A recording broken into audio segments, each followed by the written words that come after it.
Alrighty guys, I actually have a video guy this time. Spoiled, I know. Don't worry, we don't pay him a lot. Alright, so we're installing a skid plate. This one happens to be a 4701 HST. I don't think the transmission matters.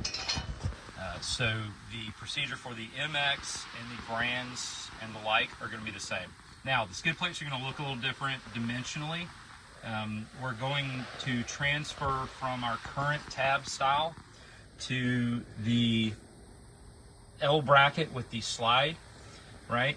Because we're seeing variances in where Kubota's putting these holes, right? And it's not a lot, but it's enough to frustrate our customers when they go to install our guards and to frustrate us, right? It's not common, but it pops up enough to where we're seeing we need more adjustment.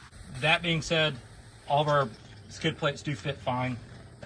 Those were old prototyping woes, but we will be changing the design on these tab styles to the Grand L that have the slot, right? So if you have a Grand L skid plate already and you're watching this, that's the updated version, right? And the theory is that when these holes move, you can slide to adjust, right?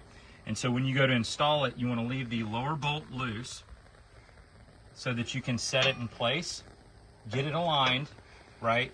So we've already gotten these bolts off.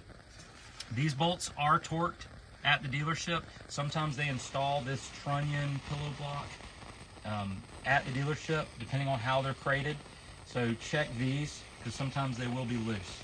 We've heard customers go to install a skid plate and say, I'm glad I did that because those bolts were loose. So we're going to remove those. 17 millimeter socket, right?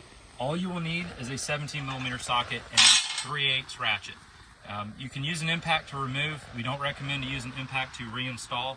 But again, a deep well or a deep wall, people say it differently, socket and a 3/8 ratchet, nothing crazy, right? So we've removed these two nuts. We've got these two holes here. There's a bunch of soft parts and little hoses and brackets and things up here that we're finding get destroyed without this guard. So that's why we developed it. We are the first. I've seen copies already. Stop it. All right, so this goes on here. On these studs first, rock it up, and that's it. Right? Sound like Billy Mays here. That's it, that's all. So you're gonna take these two stainless bolts and you're gonna install them in both sides. Not even looking at that side, you kind of get the idea, right? And then I didn't even bring a tool to put this back on. But you tighten these down and then you start these. And because these are 11 gauge steel, they act as a washer. So you can actually just tighten up against these, obviously, and get your torque. Ugga Dugga's torque, just leaning on it, whatever you're comfortable with, will be fine because you do have 4 bolts here. And that is something you should be checking anyway. It's a tractor, it's not a car. You need to be checking your lug bolts. When you grease, you need to be checking all of your joints. Greasing and servicing is not just greasing. When you're greasing, you're actually looking at what you're greasing. You're looking at component. You're looking at if it has wear.